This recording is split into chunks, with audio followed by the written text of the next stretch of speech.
안녕하세요. 망트예요. 지난 시간에 이어 오늘도 지역사회 간호학을 정리해 볼 건데요. 오늘 정리할 부분은 산업간호, 환경건강, 인구건강에 대한 부분입니다. 그럼 시작해 볼게요. 제9장 산업간호 1번 작업환경관리 산업재해 지표에는 4가지가 있는데요. 공식만 가볍게 보고 넘어가도 될 것 같아요.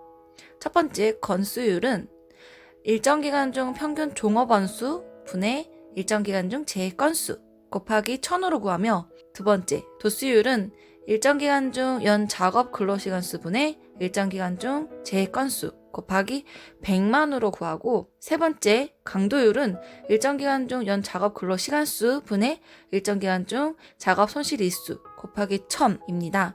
마지막으로 네 번째, 평균 작업 손실일수는 재해 건수 분의 작업 손실일수로 구합니다. 작업환경관리 기본 원칙 4가지는 대치, 격리, 환기, 교육이 있는데요. 이 부분은 최근 2018년도 임용에서 기출된 적이 있었습니다. 2번 직업병 관리. 직업병에서 대표적인 것은 진동과 감압과 관련된 것이 있습니다. 진동과 관련된 직업에는 교통기관 승무원, 분쇄기공, 발전기 조작원 등이 있으며, 증상으로는 말초혈관 수축과 혈압 상승, 맥박 증가 등이 있으며, 특히 국소적으로 손과 발 등의 특정 부위에 전파되는 진동으로 인해서 일측성 손가락에 간헐적으로 창백해지고 청색증, 냉감, 통증, 저림, 감각마비 등을 호소하는 레이노드 현상이 나타날 수 있습니다. 감압과 관련된 직업으로는 대표적으로 잠수부나 공군 비행사 등이 있는데요.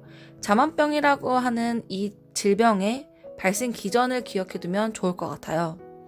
이것은 고기압에서 액화된 질소가 감압 시 체외로 배출되지 않고 혈중으로 유입되어서 기포를 형성하고, 이 기포가 순환장애, 혈전 현상을 초래하고 통증성 관절 장애를 일으키는 것을 말하며, 이를 예방하기 위해서는 작업 시간을 단축하거나 단계적으로 감압하는 것 등이 있습니다. 3번 근로자 건강진단. 근로자 건강진단 부분에서 임용 17년도, 18년도 연속으로 2년 동안 기출이 되었었는데요. 그때 당시에는 이 부분이 연속 2년 나올 거라고 생각을 못했었는데 나왔었어요. 그 말은 작년에 나왔다고 해도 올해 또 나올 수 있는 부분들도 있다라는 것을 참고하면 좋을 것 같습니다. 건강진단의 종류랑 결과를 해석하는 방법 정도로 알아두면 좋을 것 같은데요. 근로자 건강진단 구분에서 첫 번째, 배치 전 건강진단이란 사업주가 신규 채용이나 배치 전환 사유로 특수건강진단 대상 업무, 법정 유해인자 노출 부서에 근로자에게 사업주의 비용 부담으로 실시하는 건강진단입니다. 두 번째, 일반 건강진단이란 취업 배치 후 근로자의 건강 상태를 정기적으로 파악하기 위해서 사업주의 비용 부담으로 모든 근로자에게 일정한 주기로 실시하는 건강진단이며, 사무직에 종사하는 근로자는 2년에 1회 이상, 그 외 근로자는 1년에 1회 이상 실시합니다. 예를 들면 교사는요 2년에 한 번 하지만 간호사는 매년 해야 합니다. 세 번째, 특수건강진단이란 특수건강진단 대상 업무 종사, 법정 유해인자에 노출되는 근로자에게 사업주의 비용 부담으로 실시하는 주기적 건강진단이며, 이는 직업병을 조기에 발견하기 위한 목적으로 실시되며 직업에 따라 6에서 24개월마다 실시합니다. 네 번째, 수시건강진단이란 특수건강진단 대상 업무의 종사, 법정 유해인자에 노출되는 근로자 중 직업성 천식, 직업성 피부질환, 해당 유해인자 건강장애 증상 호소나 의학적 소견이 있는 경우에 사업주 비용 부담으로 건강진단을 하는 것입니다. 다섯 번째, 임시건강진단이란 유해인자에 의한 중독의 여부, 질병의 이완 여부, 질병의 발생 원인을 확인하기 위해서 정기적인 특수건강진단까지 기다리지 않고 지방고용노동관서의 장의 명령으로 사업주가 비용을 부담하여 즉시 임시건강진단으로 자각 및 타각 증상이 있거나 직업병 유소 의견자의 경우 실시합니다. 건강관리 구분 판정에는 A, C, D, R이 있는데요. 먼저 A란 건강한 사람을 의미하며 사후관리가 필요 없는 경우이고요. C는 요 관찰자를 의미하며, 이 중에서 1은 직업병, E는 일반 질병을 의미하는데요. 따라서 C1은 직업병 요 관찰자로 직업병으로 진단될 우려가 있어서 추적 검사 등 관찰이 필요한 자이며, C2는 일반 질병 요 관찰자로 일반 질병으로 진단될 우려가 있어서 추적 관찰이 필요한 자를 의미합니다. D는 유소견자인데요. 그러면 D1은 직업병 유소견자로 사후 관리가 필요한 자이고, D2는 일반 질병 유소견자를 의미합니다. 마지막으로 R은요, 질환 의심자를 의미하고 이러한 경우에 10일 이내에 2차 건강진단을 실시해야 합니다. 4번 중금속의 건강 문제와 관리.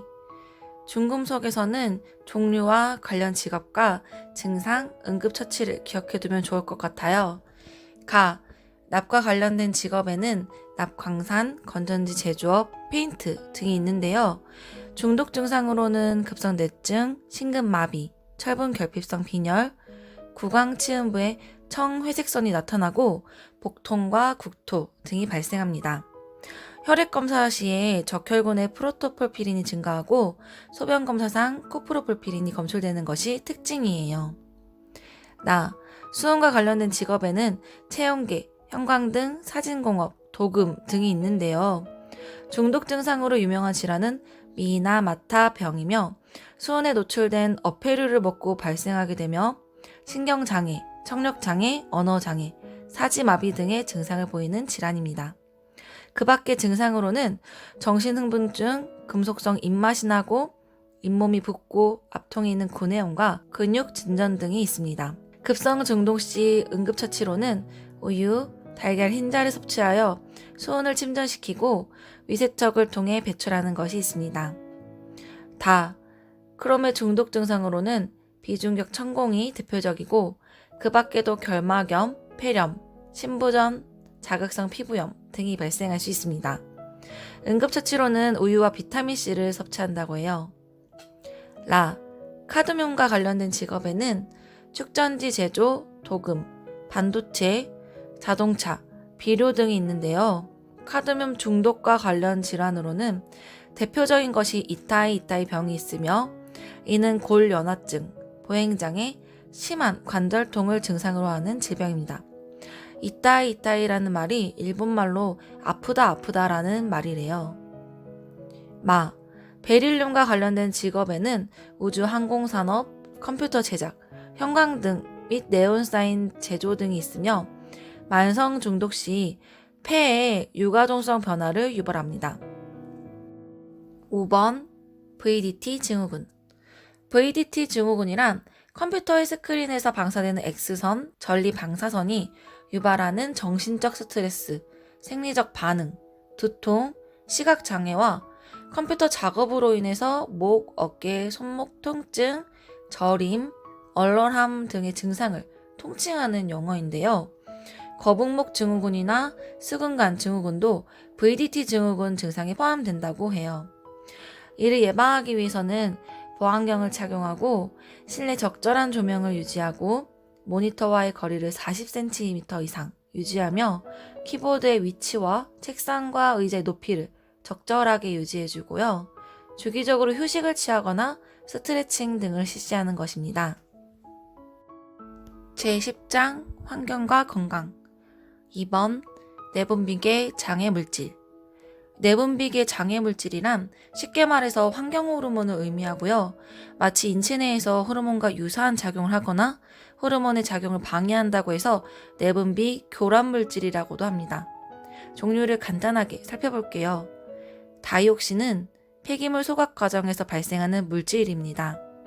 전기절연체, 잉크, 살충제 등에 있는 PCB, 과거 농약으로 사용되었던 유기살충제인 DDT, 의약품으로 사용되는 합성 에스트로겐류인 DES, 음료수 캔의 코팅 물질에서 사용되는 비스페놀 A, 합성세제 원료인 알킬페놀, 컵라면 용기의 스티로폼 성분인 스틸앤다이머와 트리머, 플라스틱 가소제로 이용되는 프탈레이트 에스테르 등이 있습니다.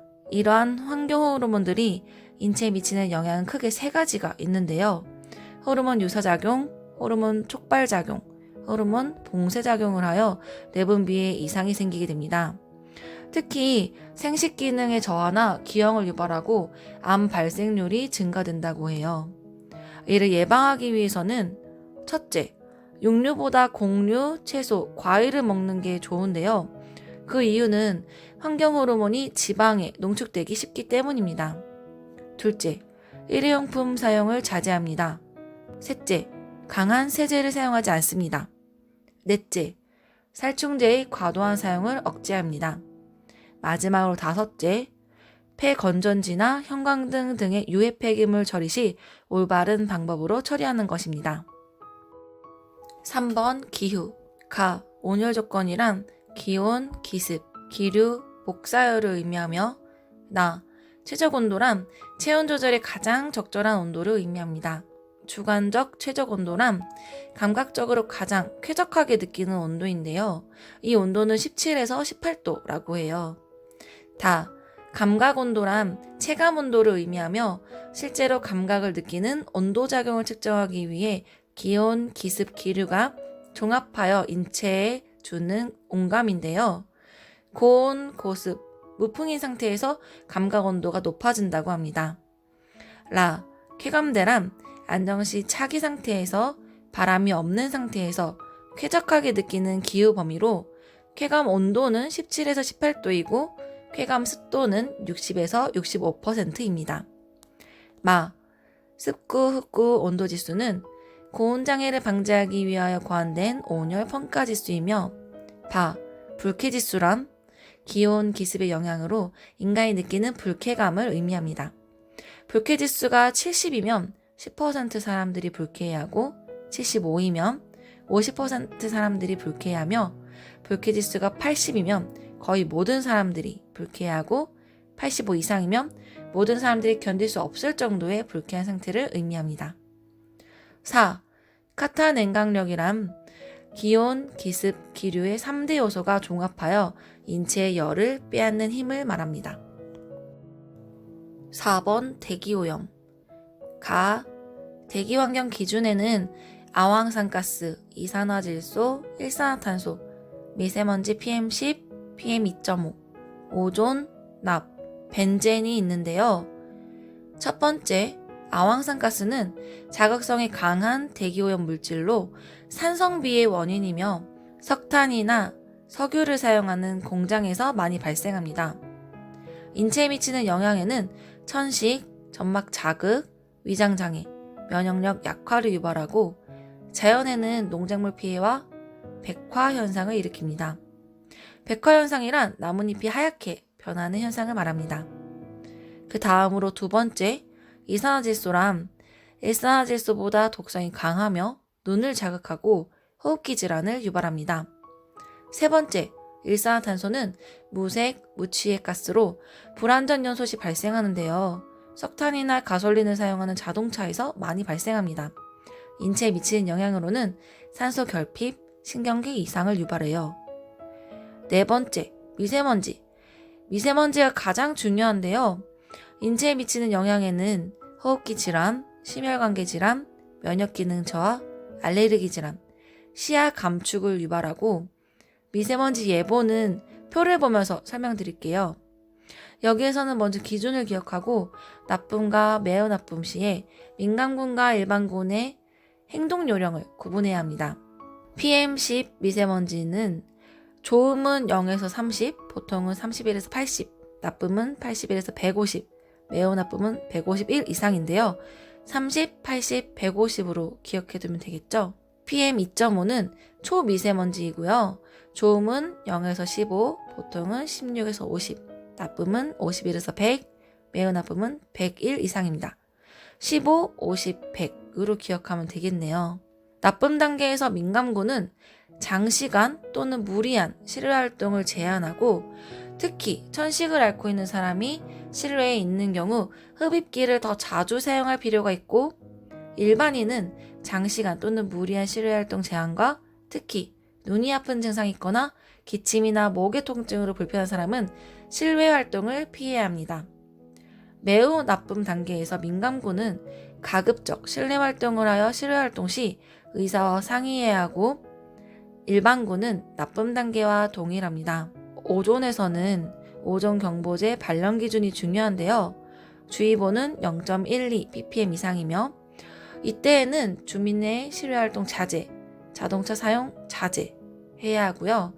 경보는 0.3 ppm 이상이며 주민의 실외활동 제한, 중대경보는 0.5 ppm 이상이며 주민의 실외활동 금지, 자제, 제한, 금지로 기억하면 됩니다.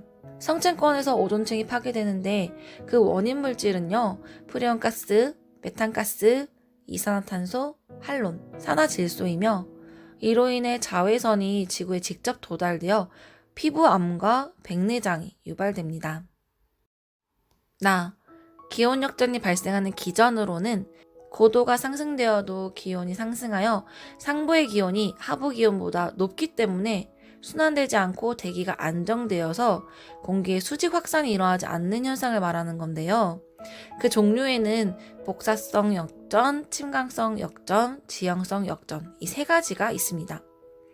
복사성 역전이란 낮에는 괜찮지만 밤에는 복사열이 적어서 발생하는 야행성 기온 역전이며 침강성 역전이란 맑은 날 고기압 상태에서 고기압 중심부에 공기가 침강해서 단열 압축을 받아 공기 이동을 막는 뚜껑 역할을 하는 기온 역전입니다. 지형성 역전은 해안 지역과 계곡이 있는 곳에서 발생하는 기온 역전이에요. 열섬 현상이란 도심의 온도가 주변보다 1, 2도 정도 더 높은 것을 말하고요. 낮보다 밤에 더 심하기 때문에 열대야가 발생합니다. 대기오염 물질이 증가하여 도심 전체가 먼지 기둥 형태가 되는데요. 그 이유는 대도시의 인구 밀도가 높고 차량에서 방출하는 인위적인 열 생산이 증가되는 것과 도시의 아스팔트가 열을 흡수하면서 도심의 온도가 높아지기 때문에 발생하는 현상입니다. 스모그에서 중요한 것은 오염물질과 스모그의 종류인데요. 1차 오염물질은 공장, 자동차 배기관 등에서 발생하는 대기 중의 오염물질로 휘발성 유기화합물, 일산화질소, 이산화질소, 아황산 가스, 탄화수소, 입자상 물질이 있고요. 2차 오염물질은 1차 오염물질이 대기 중에서 산소와 자외선의 영향을 받아 광화학 반응에 의해 오존, 알데하이드, 판이 형성되는 것을 말합니다. 런던형 스모그는 복사성 역전과 관련이 있으며 기온이 낮은 겨울에 발생하고요. LA형 스모그는 침강성 역전과 관련이 있고 기온이 높은 여름에 발생합니다. 이는 광화학 스모그와 유사해요. 지구온난화는 오존층 파괴와 관련이 있는데요. 온실가스로 인해서 지구의 기온이 상승되는 것을 말합니다. 이에 대한 영향으로 빙하가 녹으면서 해수면이 상승되고 사막화는 심해지고요. 엘니뇨 현상과 라니냐 현상이 발생합니다. 쉽게 말해서 엘니뇨 현상은 더 많이 더워지는 것이고요. 라니냐 현상은 굉장히 추워지는 기상이변을 말합니다. 산성비란 pH 5.6 이하의 빗물로 그로 인해서 건물이 부식되거나 토양의 산성화 등이 발생합니다. 5번 물과 건강. 수질오염에서는 종류와 기전을 알아두면 좋을 것 같아요. 첫 번째, 부영양화는 가정의 생활화수, 산업폐수, 가축 배설물 등이 바다로 흘러나오면서 조류 성장에 필요한 질산염과 인삼염 등의 영양물질이 늘어나면서 조류가 급속하게 증식하는 것입니다.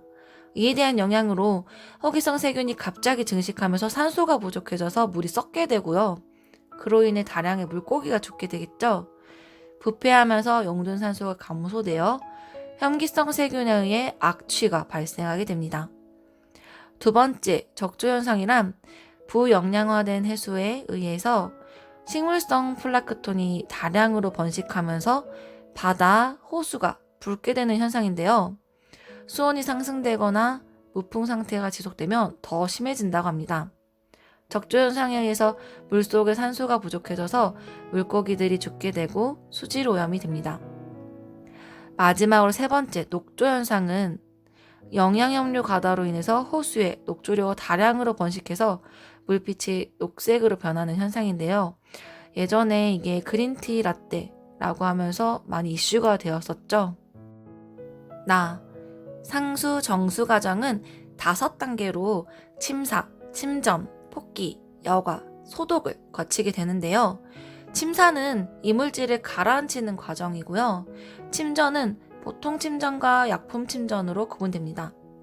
침사에서 가라앉히지 않은 작은 물질들을요, 보통 침전에서는 완송여과의 전처리 과정으로 물을 천천히 흐르게 하거나 정지시켜서 침전시키고, 약품 침전은 급속여과의 전처리 과정으로 작고 가벼운 물질을 약품 처리를 해서 응치시켜서 가라앉히는 거예요. 폭기는 공기를 접촉시켜서 이산화탄소, 메탄, 냄새와 맛을 제거시키고요, 물의 pH를 높여줍니다. 여과는 완속여과와 급속여과가 있고요. 소독은 가열법, 오존소독, 염소소독이 있습니다. 여기에서 염소소독의 장점은요, 소독효과가 강하고 값이 싸지만 냄새와 독성이 있고 트리할로메탄 형성으로 발암성이 있다는 것이 단점입니다. 먹는 물 기준은요, 표를 보면서 설명드릴게요. 총 대장균군은 100ml 중 검출되지 않아야 하는데, 최적 확수란 검수 100ml당 대장균 수를 의미합니다. 0이 되어야겠죠? 대장균 지수는 대장균을 검출한 최소 검수량의 역수를 의미합니다. 일반 세균은 1ml 중 100 CFU 이하여야 하고요. 살모넬라균은 250ml에서 검출되지 않아야 합니다. 자, 여기서부터는 이제 작은 순서대로 말씀드릴 건데요. 먼저 수은부터 시작할게요. 수은은 0.001 이하, 카드뮴 페놀은 0.005 이하, 납, 벤젠, 비소, 셀레늄은 0.01 이하, 크롬은 0.05 이하, 총 트리할로메탄은 0.1 이하, 철은 0.3 이하, 암모니아성 질소는 0.5 이하, 톨루엔은 0.7 이하, 불소는 1.5 이하, 유리잔류염소는 4 이하, 질산성 질소, 과망간산 칼륨 소비량은 10 이하, 탁도는 수돗물의 경우 0.5 NTU 이하고요. 지하수는 1 NTU 이하입니다. 색도는 5도 이하여야 되고요. pH는 5885, 5.8에서 8.5 사이에 있어야 되고요. 황산이온은 200 이하, 염소이온은 250 이하, 경도는 수돗물의 경우 300 이하, 냄새와 맛은 검출되지 않아야 합니다. 여기에서 불소의 만성 중독 시에는 반상치를 유발하고요. 암모니아성 질소는 수질오염을 추정하는 유력한 지표로 분변하수에 질소 화합물을 함유하는 오염물이라는 것을 의미합니다. 유기질소 화합물 분해 단계가 단백질, 아미노산, 암모니아성 질소, 아질산성 질소, 질산성 질소 순으로 분해되기 때문에 암모니아성 질소가 높다면 오염된 지 아직 오랜 시간이 경과되지 않았다는 것을 의미합니다. 반대로 질산성 질소는 메트헤모글로빈 혈증 유발하여 청색증이 발생할 수 있는데요. 오염된 지 오래되었다는 것을 의미하겠죠? 수질 기준 주요 항목에는 대표적으로 3가지가 있는데요. 생물화학적 산소요구량 BOD, 화학적 산소요구량 COD, 용존산소 DO가 있고요. 깨끗한 물일수록 BOD와 COD는 낮고 DO는 높아집니다. 하수 처리 공정은 빠르게 살펴볼게요. 1차 처리는 예비 처리라고 하며 스크린을 통해 부유물을 제거하고 침사법을 통해 비중이 큰 물질을 제거한 다음에 침전법에서는 보통 침전과 약품 침전을 거칩니다. 2차 처리는 본 처리로 허기성 처리에는 활성온이법과 살수요상법이 있고요. 혐기성 처리에는 부패조와 이모프 탱크가 있습니다. 제11장 인구와 건강 1번 인구 구조의 유형에는 피라미드형, 종형, 항아리형, 호로형, 별형이 있는데요. 연령 기준을 먼저 기억해야 됩니다. 0에서 14세 인구와 50세 이상의 인구를 기준으로 합니다. 먼저 피라미드형은요, 0에서 14세 인구가 50세 이상의 인구의 2배를 넘는 경우로 출생률과 사망률이 높은 다산, 다사형이며, 종형은 0에서 14세 인구가 50세 이상의 인구의 2배와 같고요. 출생률과 사망률이 낮은 선진국 유형으로 정지형 구조라고 해요. 가장 이상적인 인구 형태라고 합니다. 항아리형은요, 0에서 14세 인구가 50세 이상의 인구의 2배가 안 되는 것이며, 이는 사망률이 낮으나 출생률이 사망률보다 더 낮아서 인구가 감퇴하는 것을 의미합니다. 호류형과 별형은 도시 인구를 떠올리면 되는데요. 호류형은 생산 연령층인 15세에서 49세 인구가 전체 인구의 50%가 안 되는 것을 말하며 생산 연령층이 도시로 유출된 형태를 의미합니다. 마지막으로 별형은 15에서 49세 생산 연령층 인구가 전체 인구의 50%를 넘는 것으로 도시형 인구 구조를 나타냅니다. 2번 재난. 재난의 유형에는 자연재난과 사회재난이 있는데요. 재난관리 4단계에는 1단계 예방 완화, 2단계 준비계획, 3단계 대응, 4단계 복구 과정이 있습니다. 3번 식품과 건강. 위해 요소 중점 관리 기준을 해썹이라고 하는데요.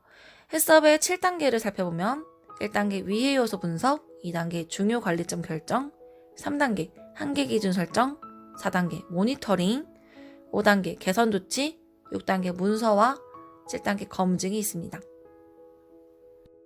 4번 음식물에 의한 기생충 감염. 자, 여기에서는 어떤 걸 섭취했을 때 어떤 기생충에 감염되는지 이름을 기억해야 하는데요. 채소 섭취를 통해서 감염되는 기생충에는 회충, 십이지장충, 유충, 편충이 있고요. 돼지고기는 유구조충과 선보충, 소고기는 무구조충이 있습니다. 물고기는 조금 복잡할 수 있는데요. 서로 잡아먹히는 관계 때문에 조금 복잡하지만 한번 볼까요? 우렁이를 통해 감염된 담수어, 잉어나 붕어가 만약에 우렁이를 잡아먹었어요. 그런 경우에 간흡충증.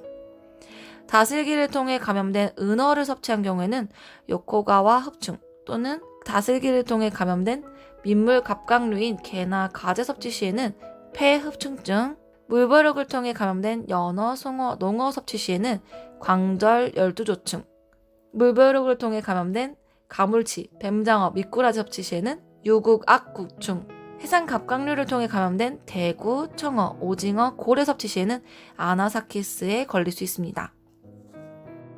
자, 조금만 힘내세요. 이제 마지막입니다. 5번 식중독. 식중독에는 크게 세균성, 바이러스성, 자연독으로 구분이 되는데요. 세균성은 또다시 2가지로 나뉩니다. 첫 번째 감염형 세균성에는 살모넬라균, 장염 비브리오, 병원성 대장균, 캠필로박터, 리스테리아균이 있는데요. 세균 자체에 의해서 일어나는 식중독으로 균체내 독소입니다. 이는 잠복기가 길고 균이 사멸하면 식중독에 걸리지 않아요. 가열 시 예방 효과가 있어요. 먼저 살모넬라는요, 주로 애완동물을 통해서 오염되거나 육류, 생우유, 계란 등으로 감염되는데요. 그 증상으로는 구토, 설사, 복통, 급격한 발열, 38도 이상의 고열이 특징입니다. 장염 비브리오는 주로 여름철 오염된 바닷물에 의한 어패류를 통해 감염되는데요. 주 증상은 상복부 통증, 물 같은 설사, 구토, 심하면 혈변까지 동반되며 예방하기 위한 중요한 방법은 소금기 없는 깨끗한 물에 씻는 것입니다. 병원성 대장균은 이콜라이 5157에 의한 장출혈성 대장균이 대표적이며 주로 오염된 소고기, 예를 들면 햄버거 패티, 소세지 등이나 소독되지 않은 우유, 소의 배설물로 키운 채소 등에 의해서 감염되는데요. 이때 증상은요, 복통, 오심, 구토, 수양성 설사에서 혈액성 설사로 진전되는 것이 특징입니다. 그 합병증으로 용혈성 요독증후군이 대표적인데요. 그 3대 증상으로는 용혈성 빈혈, 혈소판 감소증, 급성 신부전증이 있습니다. 예방법으로는요, 충분히 가열해서 섭취하는 거예요. 자, 이제 독소형 식중독을 볼게요. 여기에는 황색포도상구균, 보툴리누스, 웰치균 이 3가지가 있는데요. 세균이 분리한 독소에 의한 식중독으로 균체외 독소에 의한 식중독입니다. 그렇기 때문에 생균이 전혀 없어도 발생이 가능하고요.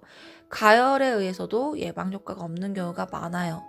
그리고 잠복기가 짧은 편입니다. 황색포도상구균은요, 원인균이 장독소이며 주로 유제품, 김밥이나 도시락 등의 가공품 또는 화농성 질환자에 의해 오염된 식품 섭취로 감염됩니다. 주 증상은 복통, 설사, 심한 구토 증상과 열이 나지 않는다는 것입니다. 이를 예방하기 위해서는 반드시 화농성 질환을 가진 사람은 식품을 취급하지 말아야 합니다. 보툴리누스는 신경독이며 통조림 등의 밀봉, 식품의 혐기성 상태에서 감염됩니다. 주증상은 구토, 복통, 설사와 시력 저하, 연화곤란, 언어장애 등의 신경성 증상이 나타나는데요. 통조림 구입 시 뚜껑이 부풀어 오른 경우에는 섭취하지 않는 것이 안전합니다. 멸치균은 오염된 소고기나 닭고기 등의 단백질 식품을 통해서 감염되는데 주 증상은 복통, 설사와 오심은 있지만 구토는 없다는 것이 특징입니다. 바이러스성에는 노로바이러스가 대표적인데요. 어패류를 통해 주로 전파되며 감염자의 대변이나 구토물을 통해서도 전파되고 접촉한 물건에 의해서도 전파가 됩니다. 오심, 구토, 설사, 복통이 있지만 증상이 경미하여 1, 2일 정도 지나면 자연 회복이 되고 겨울에도 발생하는 대표적인 식중독입니다. 자연독 식중독에는요, 동물, 식물, 곰팡이가 있는데요. 자, 이것만 외우면 이제 끝납니다. 동물성에서는 복어, 테트로도톡신으로 특히 난소나 알에 많이 포함되어 있는 신경독입니다. 열에 강해서 100도에서 4시간 동안 끓이더라도 파괴되지 않고 물에도 녹지 않고 걸리면 치사율이 40에서 80%로 높은 위험한 식중독인데요. 구토와 복통뿐만 아니라 입술, 혀, 감각 이상과 언어장애, 호흡장애, 운동장애, 의식불명까지 진행이 됩니다. 이를 예방하기 위해서는 복어의 산란기인 3에서 6월에는 동력이 강하기 때문에 이 시기에 복어를 섭취하지 않는 것입니다. 모시족에는 베네루핀, 대합족에는 섹시톡신, 홍합은 마이틸로톡신이며 식물에서는 버섯은 무스카린, 감자는 감자의 싹에서 솔라닌, 청매는 아미그달린, 동미나리는 시큐톡신입니다. 곰팡이는요, 맥각은 에르고톡신, 옥수수는 아플라톡신인데요. 특히 쌀, 보리, 옥수수 등에서 발생하며 곰팡이가 보이는 경우 아무리 깨끗하게 씻어도 사라지지 않기 때문에 섭취하면 안 되고요. 아플라톡신 감염 시에는 간암이 발생할 수 있습니다. 오늘 영상은 여기까지예요. 드디어 지역사회 간호학을 모두 마쳤습니다. 오늘 정리한 부분들은 어렵고 복잡한 내용은 없었지만 기입형으로 나오기 좋은 문제들이 많아서 정확한 명칭을 외워야 하는 것들이 많았던 것 같아요. 다음 영상에서는 성인 간호학을 시작할 건데요. 파트별로 나눠서 영상을 올릴 예정입니다. 그럼 그때까지 안녕!